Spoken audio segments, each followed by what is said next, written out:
Hello बच्चों, तो भाई कैसे हो आप सभी। आई होप सारे बच्चे एकदम अच्छे होंगे, एकदम बड़े होंगे और एकदम मस्त होंगे बच्चों। तो आप सबका बहुत बहुत स्वागत है फिजिक्स वाला के अमेजिंग प्लेटफॉर्म पे और पीडब्ल्यू हिंदी मीडियम के इस चैनल पर।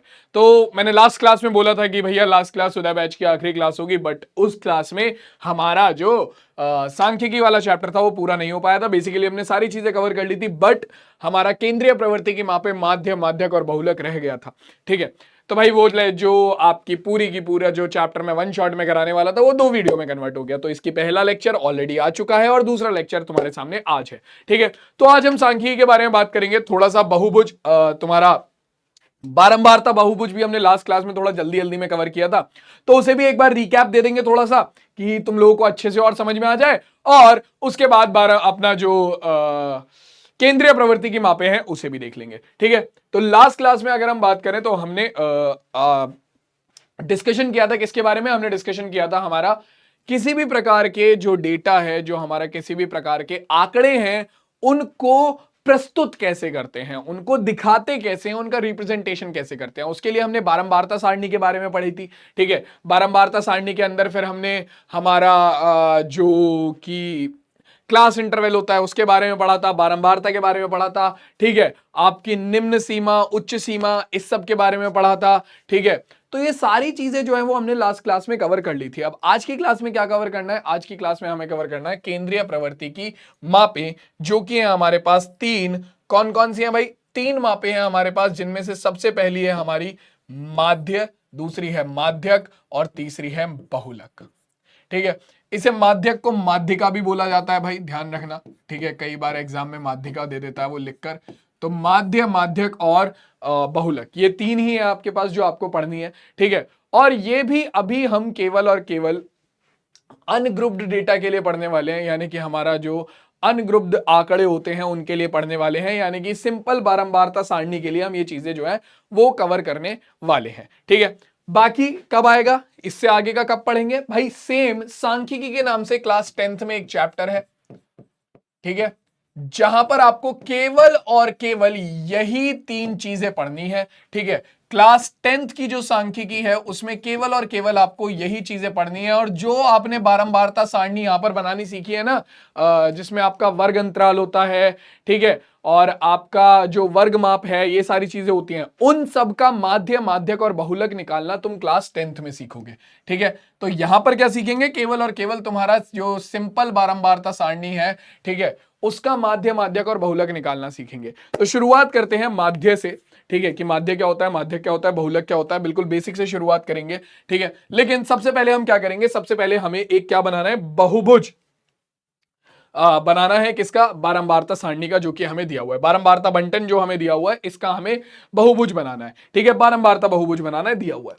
ठीक है, अब देखो, बारंबारता बहुभुज बनाने के लिए आपके पास दो तरीके हैं। पहला क्या है कि आप सबसे पहले अपना जो आयत चित्र है वो बना लो, इसके हिसाब से अपना आयत चित्र तैयार कर लो। आयत चित्र के जो बीच वाले, ठीक बीच वाले जो बिंदु होते हैं, उन सबको मिला दो। ठीक है, उन सबको मिला दो, तो आपके पास क्या आ जाता है? आपके पास निकल कर आ जाता है आपका बारंबारता बहुभुज। दूसरा तरीका क्या है कि आप दी हुई सारणी के लिए वर्ग चिन्ह निकालो। क्या निकालो भाई? आप दी हुई सारणी के लिए वर्ग चिन्ह निकालो। अब ये वर्ग चिन्ह क्या होता है? वर्ग चिन्ह होता है आपका, किसी भी वर्ग अंतराल का वर्ग चिन्ह होता है ऊपरी सीमा,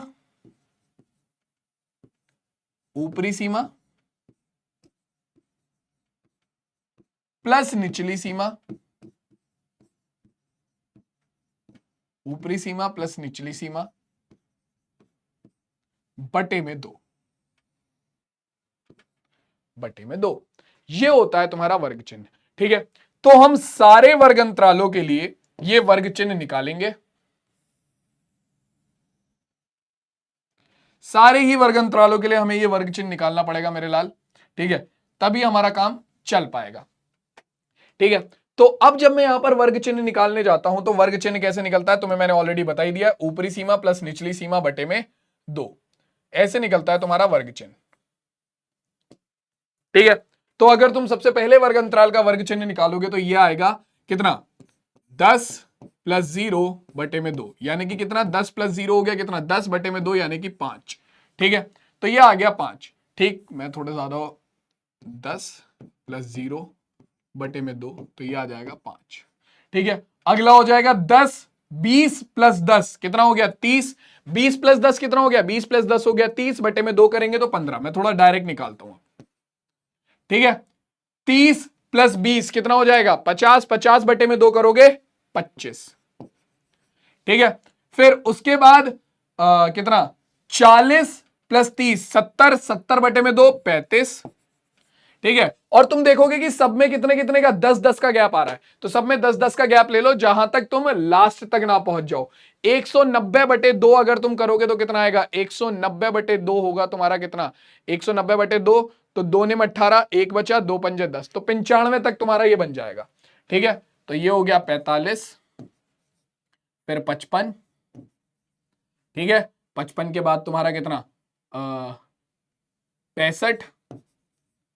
65 के बाद हो गया 75, 85 और लास्ट में 95। ठीक है, बारंबारता सबकी यही रहने वाली है। वर्ग चिन्ह तुम्हारे पास आ गया, बारंबारता तुम्हारे पास है। अब तुम सिंपल क्या करोगे, इसका बारंबारता बहुभुज बना दोगे। कैसे, अपना ये लिया तुमने यहां पर,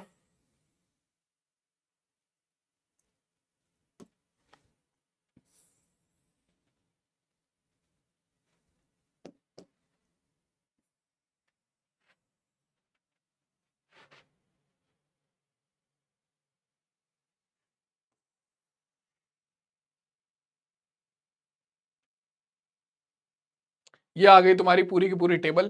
ठीक है, जहां पर इस साइड तो तुम दिखाओगे तुम्हारा क्या अंक। ठीक है, अंक, और इस साइड तुम दिखाओगे तुम्हारी विद्यार्थियों की संख्या यानी कि बारंबारता, विद्यार्थियों की संख्या। तो देखो, अब अंक में तो तुमने क्या था, अंक में था तुम्हारा वर्ग अंतराल, लेकिन वर्ग अंतराल की तुम जगह पर क्या निकाल चुके हो, वर्ग चिन्ह। तो यहां पर तुम अपना दिखाओगे वर्ग चिन्ह, तो ये हो गया 0।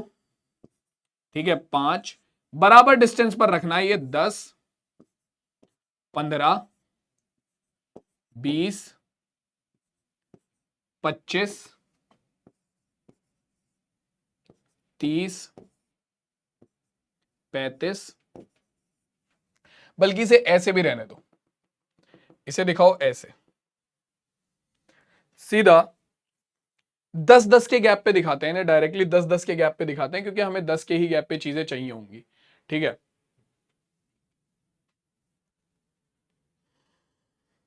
5, ये होगा तुम्हारा 10,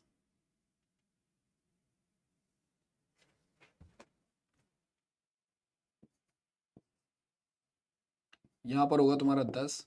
ठीक है, वही कर लेते हैं फिर, 5 10 15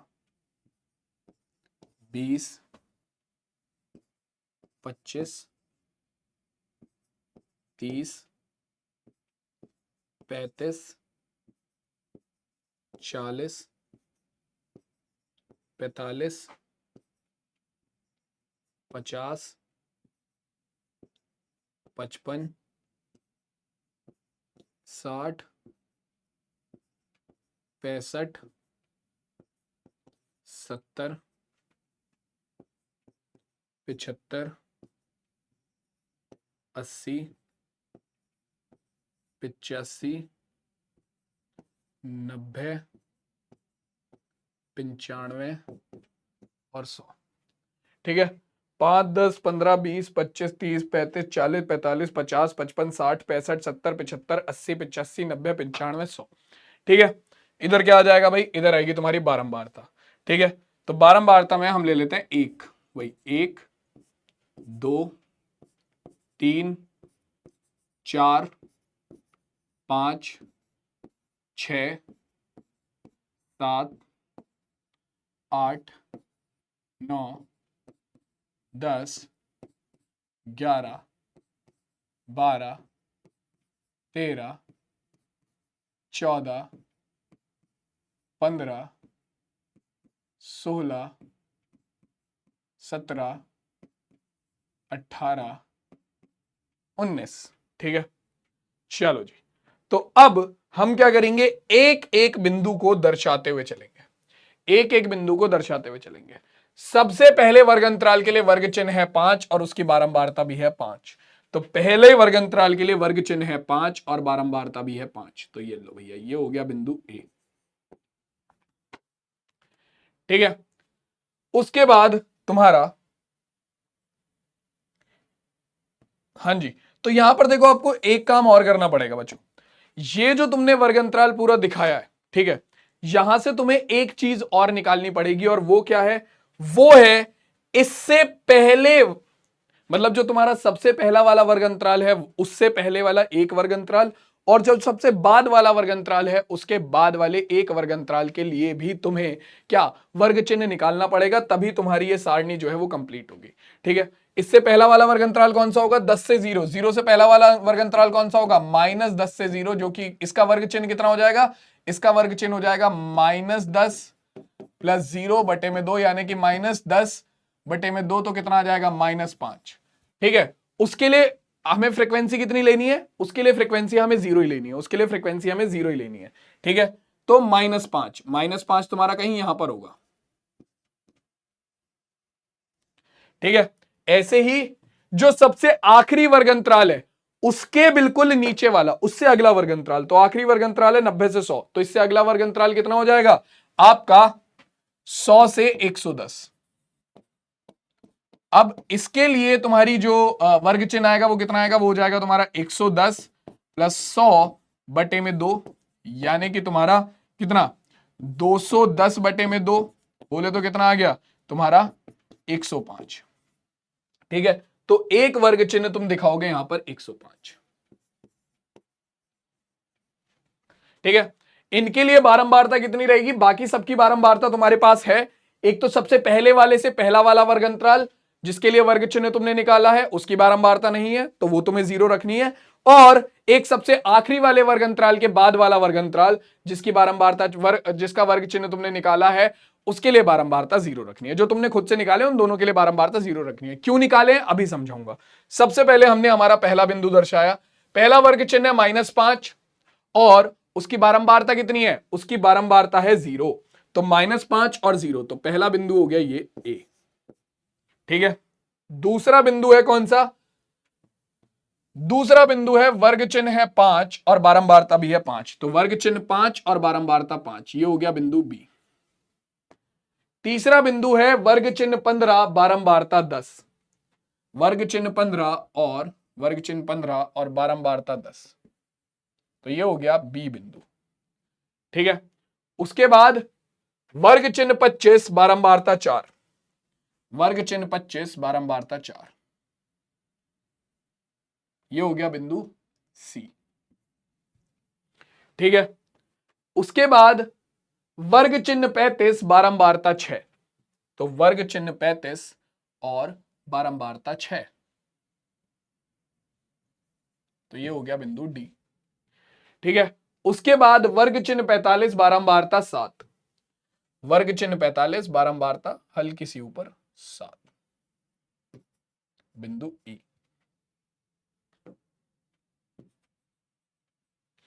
ई। ठीक है, वर्ग चिन्ह 55 बारंबारता 3, वर्ग चिन्ह 55 बारंबारता 3, एफ।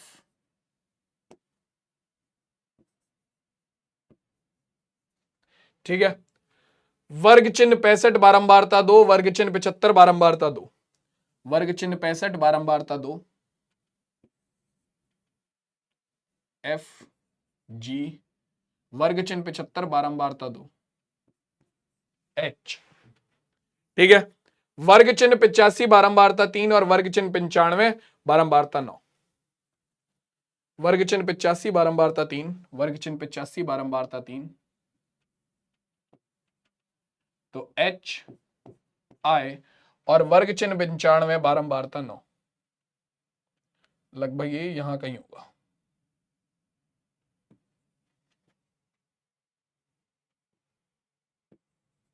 लगभग यहां समझ लो, HIJ। ठीक है, और लास्ट वाला वर्ग अंतराल बिल्कुल 95 के बाद कितना है, वर्ग चिन्ह 105 और इसकी बारंबारता 0, तो वर्ग चिन्ह 105 आई जे के। ठीक है, ये लास्ट और पहले वाला मैंने क्यों लिया, देखो पहले तुम केवल उन बिंदुओं को मिलाओ, पहले तुम केवल उन बिंदुओं को मिलाओ जो कि हमें उसमें दे रखे थे। ठीक है, यानी कि इसके बाद वाले, इसके बाद वाले, ये जो हमने पहले वाला निकाला और बाद वाला निकाला, इसे बाद में मिलाएंगे सबसे लास्ट में। ठीक है, इन सबको मिलाओ। तो पहला बिंदु था ये, एक सेकंड हमने थोड़ा गलती कर दी, बी तो ऑलरेडी ले लिया था ना।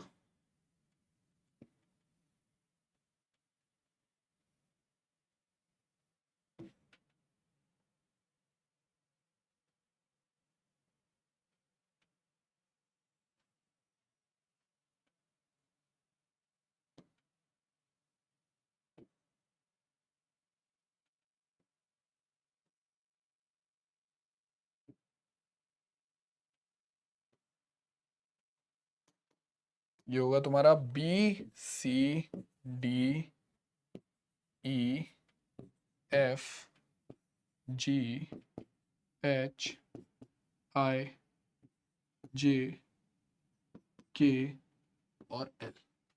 ठीक है, तो अब देखो सबसे पहले हमने मिलाया किसे, सबसे पहले हमने मिलाया हमारा पहले वाले बिंदु 5,5 को अगले बिंदु से, तो ये रहा 5,5, बी को मिलाया सी से,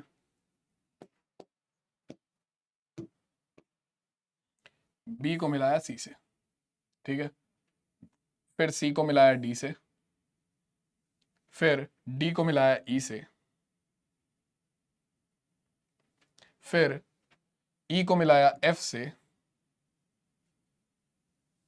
फिर एफ को मिलाया जी से, फिर जी को मिलाया एच से, फिर एच को मिलाया आई से, फिर आई को मिलाया जे से, मतलब आई को मिलाया जे से, जे को मिलाया के से, और अब ये तुम्हारा हो गया बार ग्राफ कंप्लीट। लेकिन क्या ये बहुभुज बना? बहुभुज का मतलब क्या होता है? बहुभुज का मतलब क्या होता है? बहुभुज होता है हमारा बंद आकृति जो कि एक से दो से ज्यादा भुजाओं से मिलकर बनी हो। क्या ये बंद आकृति है? ये बंद आकृति नहीं है। तो इस आकृति को बंद करने के लिए ही मेरे लाल हम क्या करते हैं, इस आकृति को बंद करने के लिए ही हम क्या लेते हैं, हम जो वर्ग अंतराल हमें दिया होता है उससे ठीक पहले वाले एक वर्ग अंतराल के लिए वर्ग चिन्ह निकालते हैं, और जो वर्ग अंतराल हमें लास्ट दिया होता है उसके ठीक बाद वाले वर्ग अंतराल के लिए हम वर्ग चिन्ह निकालते हैं, और उन दोनों की बारंबारताओं को हम लेते हैं 0 यानी कि 0। ठीक है, अब जैसे ही तुम इन्हें लास्ट वाले वर्ग अंतरालों से मिलाओगे, ये लो भाई, अब तुम्हारा ये क्या बन गया, अब ये तुम्हारी फिगर हो गई है बंद, यानी कि ये बन गया तुम्हारा बहुभुज। ठीक है, तो ये कुछ ऐसा दिखेगा, डायरेक्ट मैं स्ट्रेट लाइन लेता हूं, ये कुछ अब ऐसा दिखेगा। तुम्हारा जो बहुभुज है वो ये रहा, बारंबारता बहुभुज तुम्हारा रेडी है।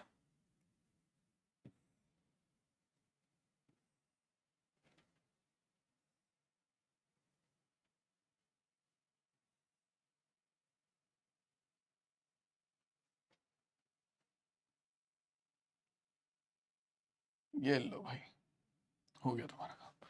किसी को कोई दिक्कत? बारंबारता बहुभुज हमारा रेडी है। तो बच्चों ऐसे बनता है हमारा बारंबारता बहुभुज। किसी को कोई दिक्कत भाई बारंबारता बहुभुज में?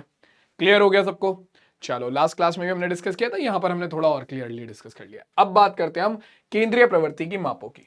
तो केंद्रीय प्रवृत्ति की मापें क्या होती हैं बच्चों? देखो, किसी भी आंकड़े के बिल्कुल केंद्र के यानी कि बीच वाले आंकड़ों के बारे में बात करना, जैसे कि हमारे दिए गए आंकड़ों का माध्य, माध्य मतलब होता है आपका एवरेज निकालना, यानी कि दिए गए आंकड़ों का एवरेज कैसे निकलता है, माध्य होता है। एवरेज का मतलब होता है कि वो बिल्कुल बिल्कुल ठीक बीच का आपको एक अंक निकालकर एक दोनों ही आंकड़ों के मतलब इस साइड और इस साइड अगर आपका माध्य निकालोगे तो क्या होगा? माध्य का मतलब होता है कि भैया आंकड़ों के इस साइड और इस साइड बिल्कुल क्या बराबर बराबर इक्वली डिवाइड कर देता है माध्य।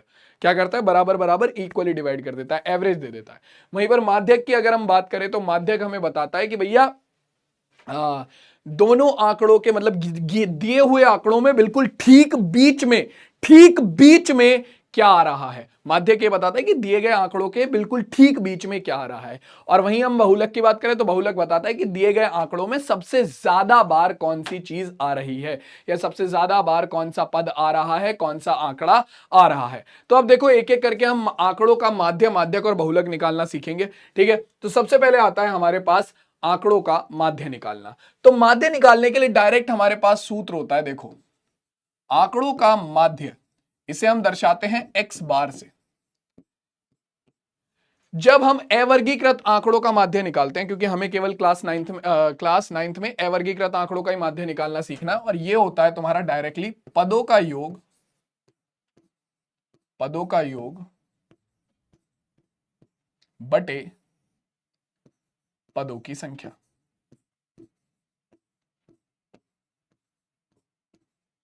पदों का योग बटे पदों की संख्या। ठीक है, डायरेक्ट फॉर्मूला होता है पदों का योग बटे पदों की संख्या। और अगर मान लो हमें अवर्गीकृत आंकड़ों में बारंबारता सारणी दे दी जाए, ठीक है, बारंबारता सारणी दे दी जाए, तो उस केस में सूत्र होता है आपका sigma F I X I बटे में सिग्मा एफ आई। यहां पर ये जो सिग्मा लिखा हुआ है इसका मतलब होता है आपका सबमिशन, यानी कि सम। इसका सिग्मा का मतलब होता है सम, कि जैसे मान लो आपको एक बारंबारता सारणी दे दी जाए यहां पर, ठीक है, इधर दे दिया गया आपका आंकड़े, इधर दे दिया गया आपके आंकड़े, यानी कि आपके डाटा दे दिया गया, मान लो 2 4 5 3 या 2 4 5 7 9 10। ठीक है, इधर इसकी बारंबारता दे दी गई, बारंबारता को हम दर्शाते हैं एफ आई से। ठीक है, बारंबारता हो गई 1 5 3 2 1 और 4, ये इसकी बारंबारता हो गई। ठीक है, तो अब आपको अगर इसका माध्य निकालना है, माध्य मतलब अगर आपको इसका एवरेज निकालना है, तो देखो डायरेक्टली आप क्या कर सकते हो, बारंबारता सारणी अगर आपको दी गई है अवर्गीकृत आंकड़ों की, तो आप क्या निकालोगे, आपको निकालना पड़ेगा summation of F I X I बटे समीशन ऑफ एफ आई। इसका मतलब क्या है, इसका मतलब है सिंपल, आपको सबसे पहले निकालना पड़ेगा क्या, आपका समीशन का मतलब होता है सम, पूरे का सम। तो जैसे कि अगर आपको सिग्मा एफ आई निकालना है, यानी कि समीशन ऑफ एफ आई निकालना है, तो इसका मतलब है कि एफ आई की सारणी में, बारंबारता की सारणी में जितने भी पद हैं उन सब का सम, उन सब का योग। तो ये कितना हो जाएगा, 5 और 1 6 और 3 9 और 2 11 और 1 12 और 4 16। समीशन ऑफ एफ आई आ गया 16। दोबारा देख लो, 4 और 1 5 और 2 7 और 3 10 5 15 और 1 16। ठीक है, अब summation of F I X I चाहिए, तो उसके लिए तुम्हें क्या करना पड़ेगा, पहले एफ आई गुणा एक्स आई निकालना पड़ेगा। तो एफ आई एक्स आई पहले निकालना पड़ेगा। तो ये क्या होगा, एफ आई की गुणा एक्स आई में करो, 1 की गुणा 2 में करेंगे तो 2 एकम 2, 5 की गुणा 4 में करेंगे 5 चौक 20, 3 की गुणा 5 में करेंगे 5 तिया 15, 2 की गुणा 7 में करेंगे तो 14। ठीक है, 9 की गुणा 1 में करेंगे तो 9, 4 की गुणा 10 में करेंगे तो 40। अब इन सबको जोड़कर जब तुम निकालोगे तो तुम्हारे पास निकल कर आएगा summation of F I X I. ठीक है, कितना आएगा भाई, देखो 2 0 2 5 और 2 7 4 11 और 9 20 और 0 का 0 आ गया, हासिल को गया 2, तो 2 और 2 4 और 1 5 और 1 6 और 4 10, तो ये आ गया भैया पूरा 100।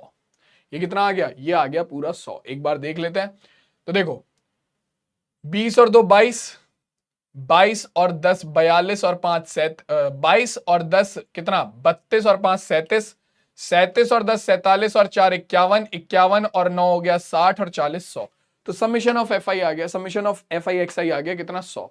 तो अगर तुम्हें इसका माध्य निकालना है तो माध्य बराबर हो जाएगा कितना, summation of F I X I यानी कि 100 बटे 16। जैसे तुम भाग कर सकते हो किससे, 4 से, 4 चौक 16 और 25 चौका 100, तो 25 बटे 4। तो 4 से इसे और भाग कर दो तो कितना आ जाएगा, 4 एकम 4, तो ये होगा तुम्हारा 4 पंजे 20।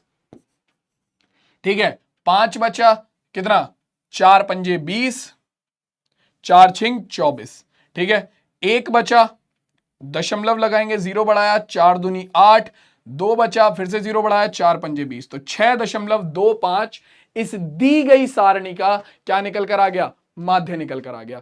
तो अगर तुम्हारे पास अवर्गीकृत आंकड़ों की बारंबारता सारणी दी जाती है तो उसका माध्य कैसे निकालेंगे? पहले बारंबारता का योग निकालेंगे, फिर fi की गुणा xi में कर बारंबारता की गुणा पद में करके हम क्या निकालेंगे? fi xi, फिर उसका भी योग निकालेंगे और सिग्मा fi xi को भाग कर देंगे सिग्मा fi से। ठीक है। और सिंपल अगर आंकड़े दे दिए जाएं तुम्हें, डायरेक्टली सिंपल आंकड़े दे दिए जाएं, तो उनके लिए तुम्हारे पास सीधा सूत्र है ये। ठीक है। तो ये दो सूत्र हैं माध्य के जो कि तुम्हें अभी याद रखने हैं। इसका इस्तेमाल तो तुम क्लास 10th में भी करोगे, प्रत्यक्ष विधि बोलते हैं इसे, क्लास 10th में इसे प्रत्यक्ष विधि बोला जाता है। ठीक है। देखो जरा, जैसे कि यहां पर बोला है कि हमें 5 व्यक्तियों में से पूछा गया कि अपने समुदाय के सामाजिक कार्य करने में वे एक सप्ताह में कितना समय लेते हैं। ठीक है। उनका कहना था क्रमशः वे 10, 7, 13, 20 और 15 घंटे का समय लेते हैं। एक सप्ताह में उनके द्वारा सामाजिक कार्यों में लगाया गया समयों का माध्य यानी कि औसत यानी कि एवरेज ज्ञात कीजिए। तो माध्य का सूत्र तुम ऑलरेडी जानते हो क्या होता है। अब देखो यहां पर तुम्हें कोई बारंबारता सारणी नहीं दे रखी है, तो तुम डायरेक्टली क्या दे रखे हो? तुम्हें पद दे रखे हैं, तो तुम सीधा सीधा क्या लगा सकते हो? पदों का योग बटे पदों की संख्या। सीधा सिंपल साधारण, सीधा सिंपल साधारण। तो पदों का योग, जितने भी पद है उन सबका योग। पद कितने हैं तुम्हारे? 10 प्लस 7 प्लस 13 प्लस 20 और प्लस 15 बटे में पदों की संख्या। अब पद हैं कितने? 1 2 3 4 5। पदों का योग बटे पदों की संख्या, सबको जोड़ लो, तुम्हारे पास क्या मान आ जाएगा? देखो भाई, जोड़ने के बाद ये आ गया तुम्हारा 10 और 7 17, 17 और 13 30, 30 और 20 50, 50 और 15 कितना? तुम्हारे पास 65 आ गया। ऐसे जोड़ लिया, ऐसे भी जोड़ लो। 0 और 7 कितना हो गया? 7, 7 3 10 और 0 कितना? आपका 0, सॉरी 7 3 10 और 0 हो गया 10, 10 5 15 का 5 हासिल हो गया 1, 1 और 1 2, 3 2 5 और 1 6। तो ये आ गया कितना? 65 बटे में 5। ठीक है। भाग कर लो, तुम्हारे पास x बार का मान निकल कर आ जाएगा, यानी कि माध्य आ गया 5 एकम 5। ये हो जाएगा कितना? 5 एकम 5, 1 बचा 5 15। तो x बार यानी कि माध्य निकल कर आ गया कितना? 13 घंटे। आपका जो औसत निकल कर आएगा वो कितना होगा? वो होगा 13 घंटे। ये लो भाई, सिंपल सा आंसर। ठीक है। तो जब आपको साधारण पद दिए हो तो आप डायरेक्टली क्या लगा सकते हो? पदों का योग बटे पदों की संख्या। और अगर आपको बारंबारता सारणी दी हो तो पहले आप क्या करोगे? बारंबारता का योग निकालोगे सिग्मा fi, फिर अपना बारंबारता की गुणा पद में करके किसका? fi xi निकालोगे, फिर सिग्मा fi xi यानी कि उस पूरी सारणी का योग निकालोगे, फिर सिग्मा fi xi को सिग्मा fi से भाग कर दोगे, तो तुम्हारे पास क्या निकल कर आ जाएगा? तुम्हारे पास निकल कर आ जाएगा सिंपल क्या?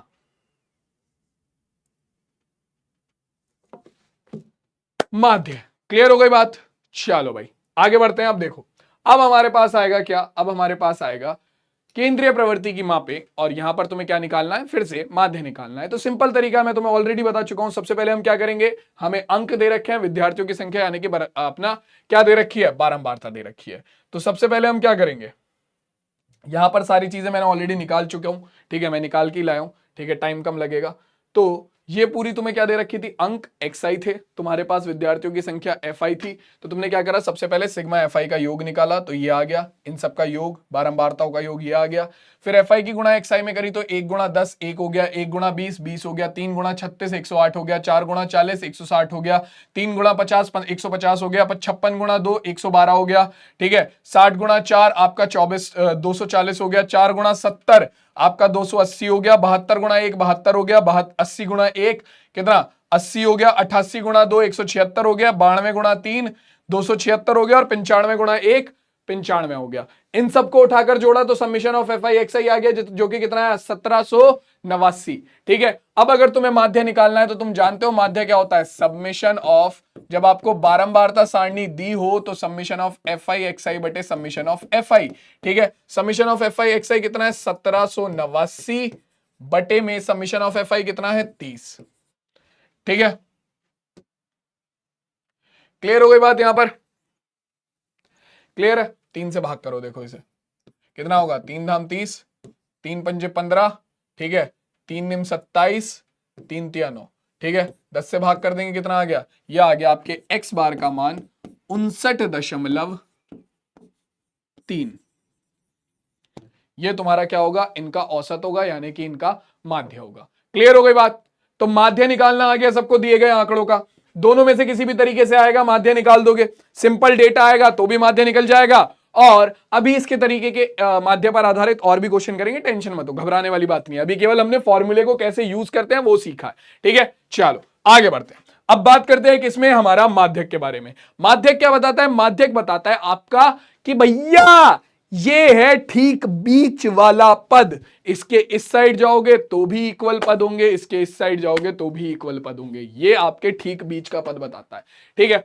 और माध्य हम अभी सारणी के लिए निकालना नहीं सीखेंगे, बारंबारता सारणी के लिए माध्य निकालना अभी हम नहीं सीखेंगे, अभी हम केवल बात करेंगे आपका अवर्गीकृत आंकड़े अगर आपको दिए हो, रॉ डेटा अगर आपको दिया हो, तो आप उसके लिए कैसे माध्य निकालोगे, ठीक है। तो कैसे माध्य निकालेंगे भाई, सॉरी कैसे माध्यक निकालेंगे, तो इसमें आपको सबसे पहली चीज जो देखनी होगी माध्यक निकालने के लिए, आपको सबसे पहले देखना पड़ेगा कि पदों की संख्या क्या है,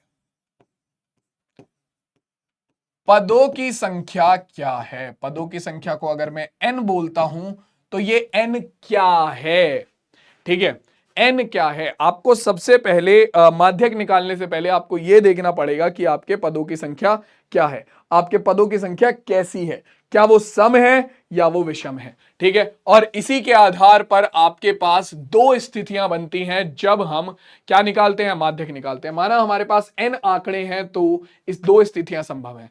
तो अगर आपके पास पदों की संख्या यानी कि n जो है वो विषम है, पदों की संख्या विषम है, तब माध्यक का डायरेक्ट सूत्र होता है n प्लस 1/2वां पद, n प्लस 1/2वां पद, ठीक है। और अगर n हमारा सम है यानी कि पदों की संख्या हमारी सम है, जैसे कि हमारे पास 4 पद हैं, 8 पद हैं, 6 पद हैं, ठीक है, यानी कि सम संख्या में हमारे पास पद हैं, तो तब हमारा सूत्र होता है n/2वां पद प्लस n/2 प्लस 1वां पद/2। इसके बारे में मैं अभी और बात करूंगा जब एग्जांपल कराऊंगा तब। लेकिन इस सब को करने से पहले आपको यहां पर बहुत बेसिक चीज करनी पड़ेगी कि जो तुम्हारे दिए गए आंकड़े होंगे उन्हें तुम आरोही क्रम या अवरोही क्रम में लगाओगे।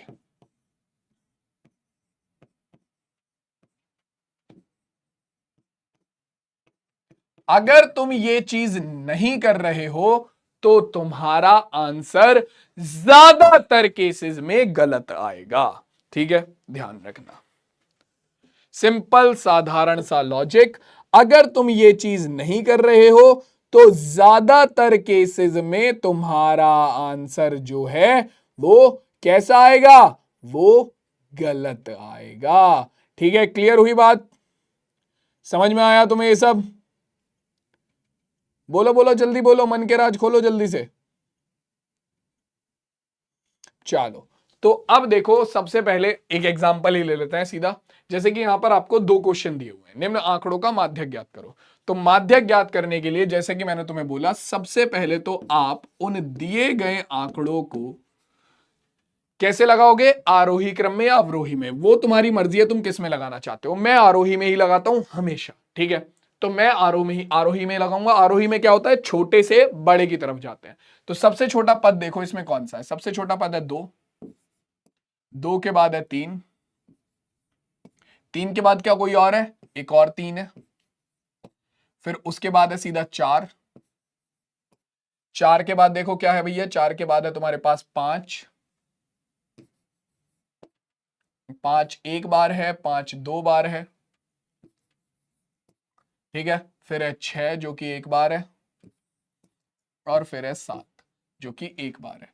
एक बार गिन लो, क्या हमने सारे आंकड़े लिख लिए हैं, 1 2 3 4 5 6 7 8 9, 1 2 3 4 5 6 7 8, कोई डेटा मिस हुआ है, हाँ जी ये रहा 8 यानी कि 8, तो इसीलिए गिनना जरूरी होता है। तो हमने अब हमारे दिए गए आंकड़ों को आरोही क्रम में लगा लिया है। अब आरोही क्रम में लगा लिया है, दूसरा काम क्या करेंगे, पदों की संख्या गिनेंगे। पदों की संख्या। कैसी है भाई पदों की संख्या? देखो पदों की संख्या है हमारी कैसी, 1 2 3 4 5 6 7 8 9, यानी कि n बराबर है 9 के। पदों की संख्या है 9, जो कि कैसी संख्या है? जो कि है विषम। तो अगर संख्या विषम है तो माध्यक क्या होगा? तो आपका माध्यक हो जाएगा कितना? माध्यक होगा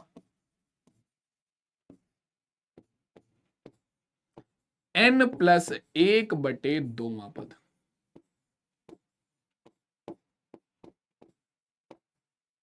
ये लो भाई, बस खत्म बात। क्या हो जाएगा भाई? ये जो वहां पद लिखा हुआ है इसका मतलब क्या है? इसका मतलब है कि n+1, n का मान कितना है? n का मान है 9 + 1/2 वहां पद, विच मीन्स 9 + 1 कितना हो गया? 9 + 1 हो गया 10/2 वहां पद। ठीक है, 2 एकम 2, 2 पंजे 10, तो 5/1 कितना हो गया? 5/1 हो गया तुम्हारा 5वां पद। ठीक है, तो यानी कि माध्यक तुम्हारा 5 नहीं आया है, माध्यक तुम्हारा 5 नहीं आया है, माध्यक आया है तुम्हारा 5वां पद। ठीक है, तो 5वां पद कौन सा है? 1 2 3 4 5। तुम्हारी तो किस्मत भी अच्छी है, 5वां पद भी 5 ही है। तो यानी कि 5वां पद क्या है? 5वां पद है 5, तो 5 ही तुम्हारा इस दिए गए आंकड़ों का माध्यक होगा। तो 5 के इधर भी बराबर पद होंगे, 5 के इधर भी बराबर पद होंगे। ठीक है, लेकिन अगर तुम सोच के देखो कि अगर तुमने इन आंकड़ों को ना लगाया होता और तुम्हारा माध्यक मान लो 2 या 3 आ जाता, मान लो तुम्हारा माध्यक आ जाता 4, तो इसके हिसाब से तुम्हारा 4वां पद कौन सा है? तुम्हारा माध्यक आता 4वां पद। ठीक है, इसके हिसाब से तुम्हारा 4वां पद कौन सा है? 1 2 3 4, 4वां पद है 4। इन आंकड़ों के हिसाब से तुम्हारा 4वां पद कौन सा है? 1 2 3 4, 4वां पद है 7। आंसर गलत हो जाता तुरंत। ठीक है, तो हमेशा ध्यान रखना कि जब भी माध्यक निकालोगे तो सबसे पहले क्या करोगे? दिए गए आंकड़ों को आरोही या अवरोही क्रम में सबसे पहले लगाओ। ठीक है, जैसे कि अब यहां पर दिया हुआ है 16 15 40 49 36 25। ठीक है, चलो भाई इसे भी सॉल्व करते हैं। नंबर 2,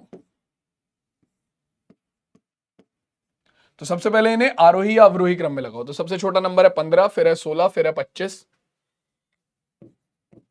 15 16 25, उसके बाद है कौन सा? 36 40 49।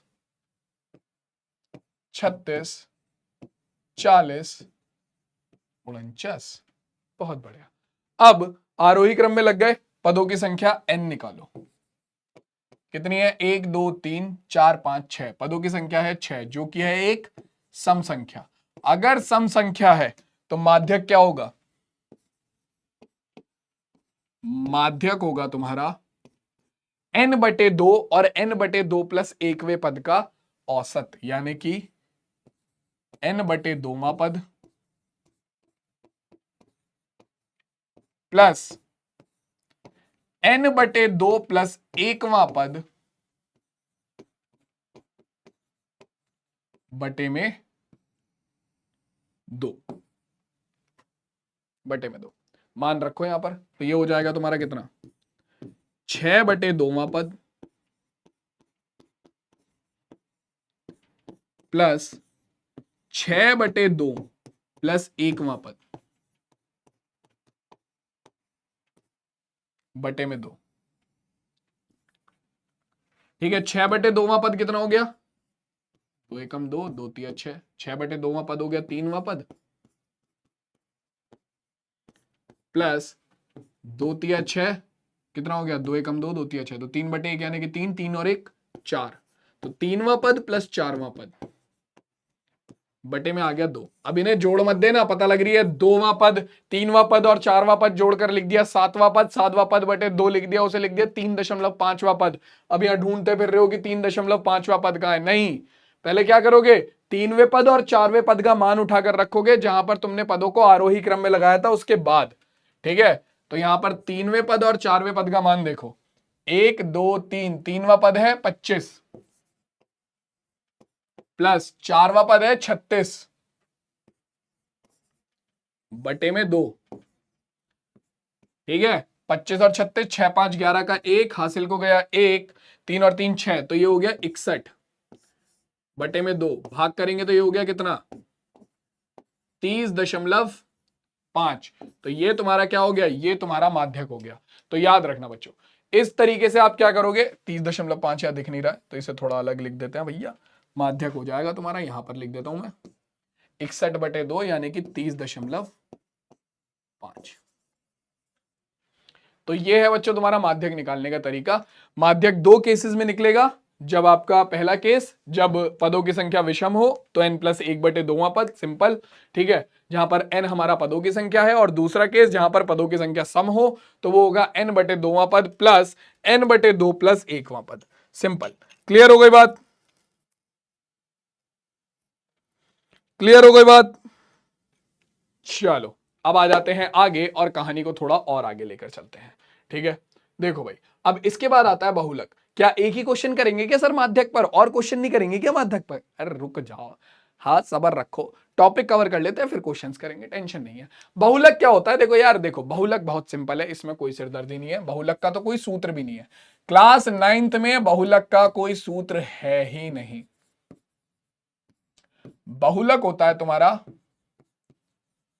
अधिकतम बारंबारता वाला पद, बस ऐसा पद जो कि सबसे ज्यादा बार आ रहा है, ऐसा पद जो कि सबसे ज्यादा बार आ रहा है, यानी कि जिसकी बारंबारता सबसे ज्यादा है, वो तुम्हारा बहुलक हो जाता है, ठीक है। जैसे कि मैं यहां पर लिखता हूं 1 5 10 2 10 7 3 1 10 4 10 2 5 7 और 10, ठीक है।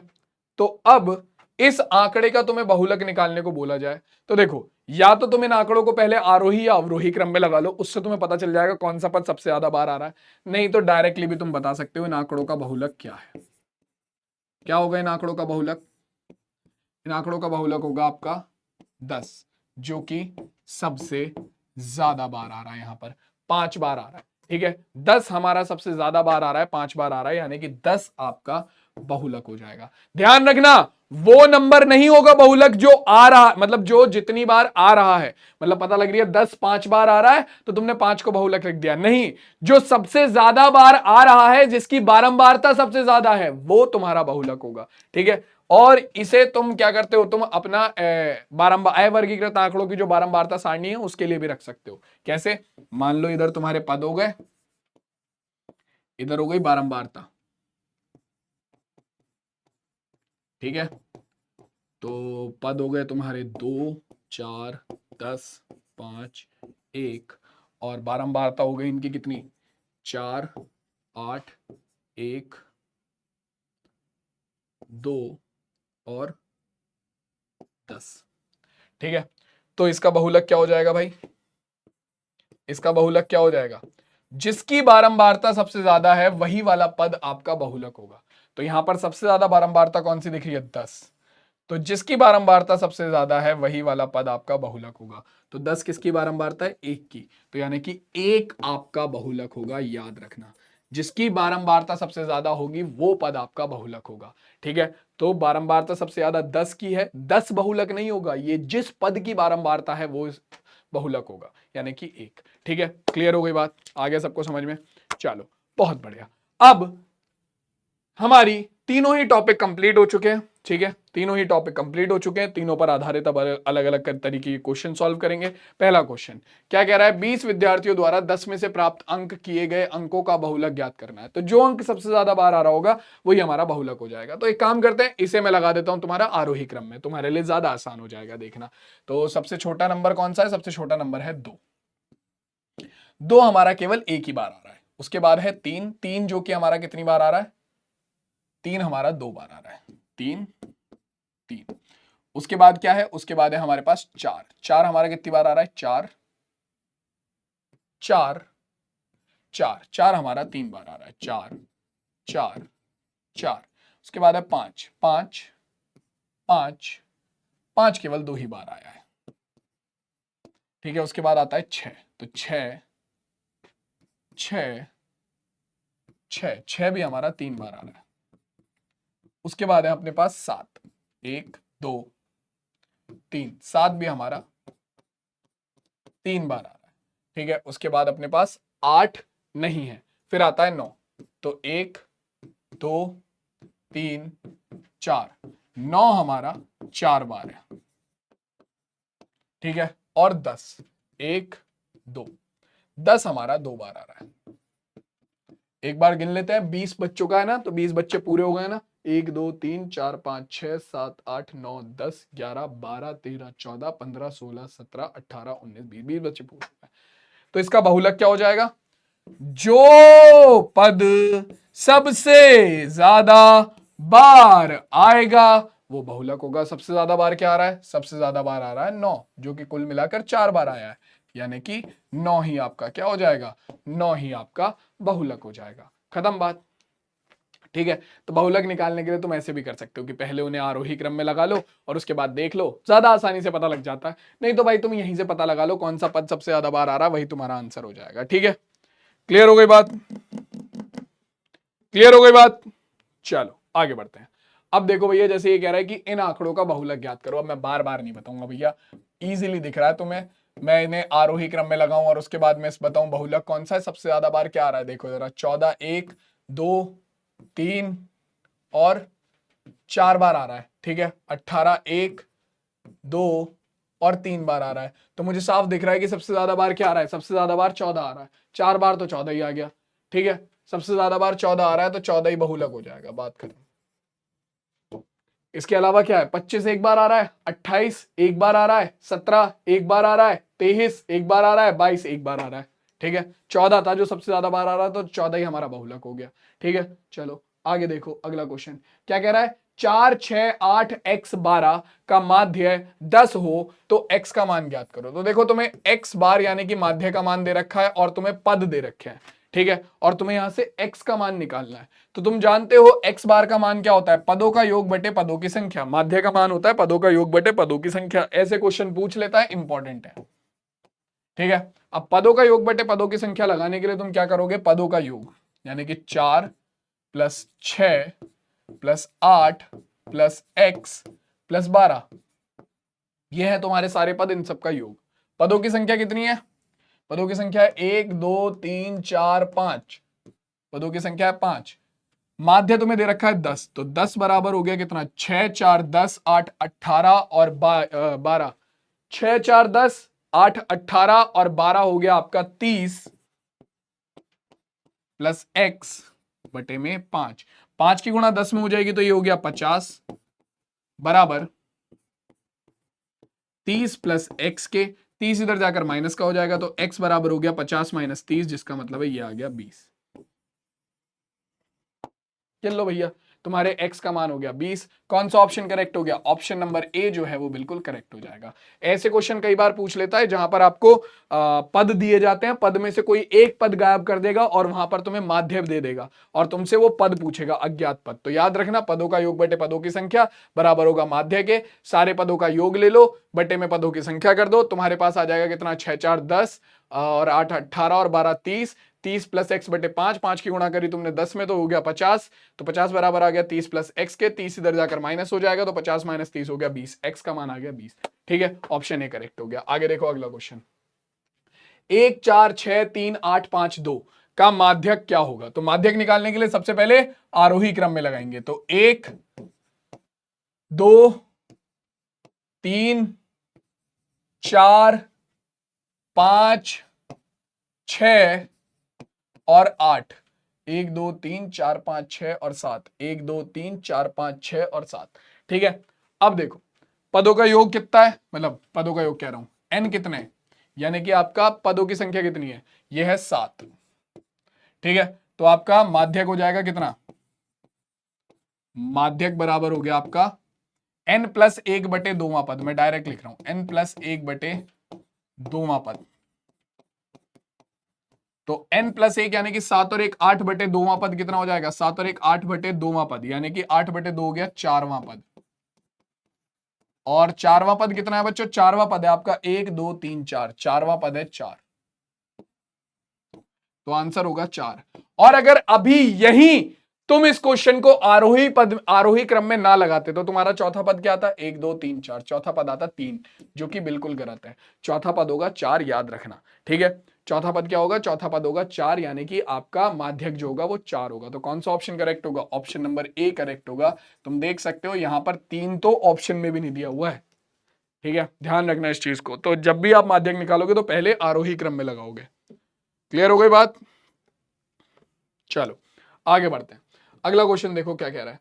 अगला क्वेश्चन दिया हुआ है कि एक टीम ने फुटबॉल के 10 मैचों में निम्नलिखित गोल स्कोर किए, इन गोलों के माध्यक और बहुलक ज्ञात करो, ठीक है। तो सबसे पहले आंकड़ों को क्या करते हैं, नॉर्मली मैं स्टार्टिंग में ही आरोही क्रम में लगा लेता हूं ताकि हमारे लिए आसानी रहे। तो सबसे पहले आ गया 0, फिर आएगा 1, ठीक है, 0 1, उसके बाद 2, उसके बाद 3 3 3 और 3, और उसके बाद 4 4 और एक बार 5, 4 4 और एक बार 5, टोटल 10 होने चाहिए। 1 2 3 4 5 6 7 8 9 10, 10 है पूरे, ठीक है। तो अब देखो सबसे पहले हम निकालेंगे माध्य। माध्य बोले तो x बार, ये होता है कितना? पदों का योग बटे पदों की संख्या। तो 0 plus 1 plus 2 plus 3 plus 3 plus 3 plus 3 plus 4 plus 4 plus 5 बटे में पदों की संख्या कितनी है? टोटल कितने पद है? 10 पद है, पता है हमें, ठीक है। तो ये कितना हो जाएगा? ये हो जाएगा 1 और 2 3 और 3 6, ठीक है, 6 3 9 और 3 12 और 3 15, 15 और 5 20 और 4 और 4 28, ठीक है। दोबारा देख लो, इधर से जोड़ लेते हैं। 5 4 9 और 4 13, 13 और 3 16 और 3 19 और 3 22 और 3 25, 25 और 2 27 और 1 28 बटे में 10। 28 को 10 से भाग करेंगे तो ये आ गया हमारे पास निकलकर कितना? हमारा 2.8, ठीक है, 2.8। क्लियर हो गया? अब देखो ये तो हो गया आपका क्या, ये तो हो गया माध्य, माध्य आ गया। अब निकाल लो क्या भैया? अब निकाल लो माध्यक। माध्यक के लिए हम क्या देखेंगे? सबसे पहले n, पदों की संख्या हमारी 10, जब n सम है तो माध्यक क्या हो जाएगा?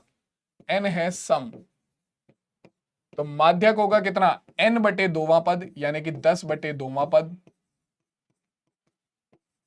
और प्लस n बटे 2 प्लस एकवां पद, यानी कि 10 बटे 2 प्लस एकवां पद, बटे में 2। मान रखेंगे तो ये कितना हो गया? ये हो गया 5वां पद, प्लस 10 बटे 2 यानी कि 5 प्लस 1 6वां पद, बटे में 2। मान निकाल लो बस। अब यहां पर 5वां पद और 6वें पद का मान रखो, वो भी आरोही क्रम में रखने के बाद। तो आरोही क्रम में हम ऑलरेडी रख चुके हैं, 1 2 3 4 5, 5वां पद ये रहा 3, और 6वां पद भी आपका 3। अगर तुम यहां पर देखोगे तो तुम्हारा 5वां पद क्या होगा? 1 2 3 4 5, 5वां पद है 0, 6वां पद है 1। आंसर तुरंत बदल जाएगा। यहां पर तुम्हारे 5वां और 6वां दोनों ही पद कितने हैं? 3 3 है, तो 3 प्लस 3 बटे में 2, तो ये हो जाएगा कितना? तुम्हारा 6 बटे में 2, यानी कि तुम्हारा माध्यक निकल कर आ गया कितना? माध्यक आ गया बराबर 2 3 6, यानी कि 3 के। माध्यक 3 आ गया, बहुलक निकाल लो।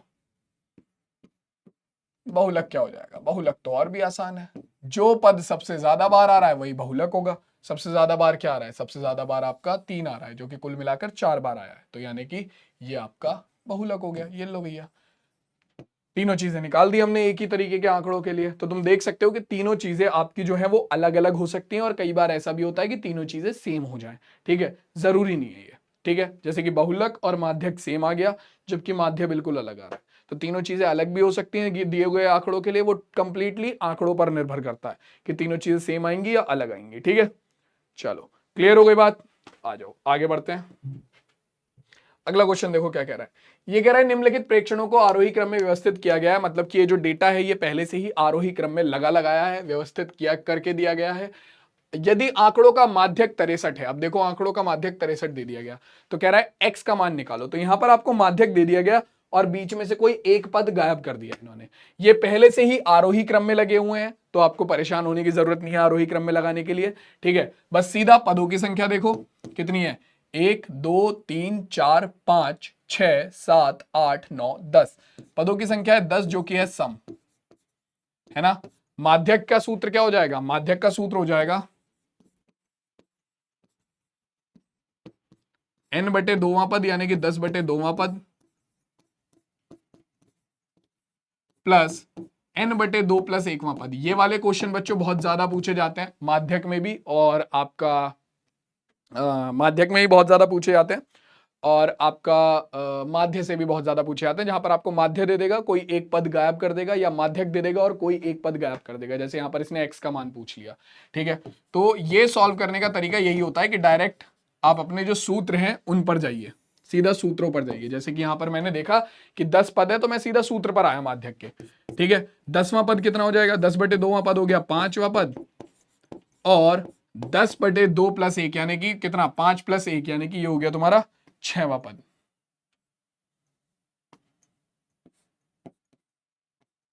6वां पद, तो 6वां पद बटे में 2 कितना आएगा हमारे पास, 5वां पद कितना है भैया, पहले से इन्होंने बोला है कि आरोही क्रम में लगे हुए, तो घबराने की जरूरत नहीं है। 1 2 3 4 5वां पद हो गया x, और 6वां पद हो गया x प्लस 2। तो माध्यक का मान आपको दे रखा है 63, वो मान रख दो यहां पर उठाकर। 5वां पद हो गया x प्लस 6वां पद हो गया x प्लस 2 बटे में 2। 2 की गुणा करेंगे 63 में, तो हमारे पास आएगा कितना, 2 तिया 6 और 2 छिक, 2 तिया 6 और 2 छिक्के 12। तो ये हो गया हमारा कितना, 2 तिया 6 और 2 छिक्के 12। ठीक है, 2 तिया 6 2 छिक्के 12। ठीक, और आपका x प्लस एक्स हो गया कितना, 2x प्लस 2। तो ये 2 इधर जाकर माइनस का हो जाएगा, तो 2 126 माइनस 2x, ये दो इधर गुणा में भाग में आ जाएगा। x का मान आ गया कितना, 126 माइनस 2 कितना हो गया, 124 बटे में 2। 2 से भाग कर देंगे तो x का मान निकल कर आ गया कितना, x बराबर आ गया आपका 2 एकम 2, 2 छिक्के 12, 2 दूनी 4, 2 छिक्के 12, 2 दूनी 4, तो x का मान होगा 62। तब आपका माध्यक जो आएगा वो निकल कर आएगा 63। ठीक है, क्लियर हो गई बात। तो x का मान आपका होने वाला है 62। क्लियर हो गया बच्चों क्वेश्चन, सिंपल। इस तरीके के क्वेश्चन काफी ज्यादा इंपॉर्टेंट है। इससे पहले मैंने माध्यक के लिए कराया था, और माध्यक में भी इस तरीके के क्वेश्चन आते हैं। ठीक है, जहां पर आपको माध्यक दे देगा और एक पद गायब कर देगा। क्लियर हो गई बात, समझ में आ गया बहुत अच्छे से। आगे बढ़े, देखो अब यहां पर एक बहुलक का भी क्वेश्चन ऐसा करा देता हूं। मान लो तुम्हें दे दिया जाइए 2 3 4 5 5 5 x 3 2 3 1 4। तो अगर ये तुमसे बोलता है कि बताओ यहां पर 5 को बहुलक बनाने के लिए x का मान क्या होना चाहिए, 5 को बहुलक बनाने के लिए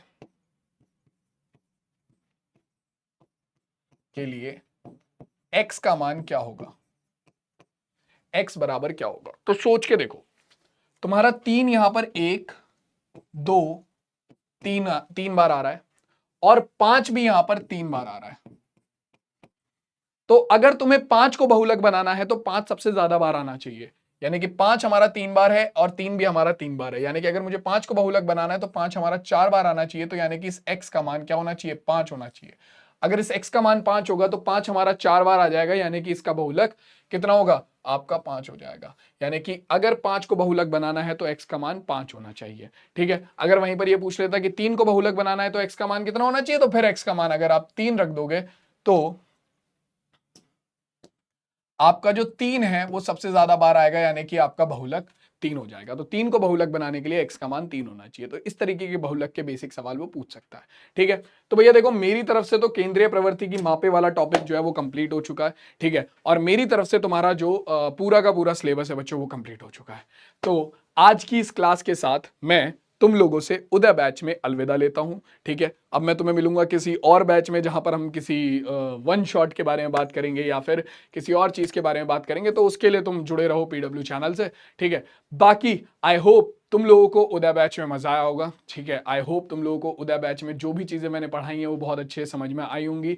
एंड आई रियली होप कि तुम लोग मेरे लिए आगे वेट करोगे कि भैया सर कौन सी क्लास लेकर आने वाले हैं या फिर सर कौन सा बैच या कौन सा सेशन लेकर आने वाले हैं। तो उसके लिए भी तुम लोग रेडी रहोगे। ठीक है, मुझे तुम लोगों के साथ इस पूरे बैच में बहुत मजा आया। तुम लोगों के कमेंट्स पढ़ के, तुम लोगों का रिएक्शन देखकर मुझे बहुत प्यारा लगा, बहुत मजा आया। ठीक है, एंड आई होप तुम लोग आगे भी ऐसे ही प्यार करते रहोगे और ऐसे ही देखते रहोगे। ठीक है, मैं मिलता हूं सीधा तुमसे तुम्हारे नेक्स्ट क्लास में। तब तक के लिए टेक केयर, चाचा और बाय बाय।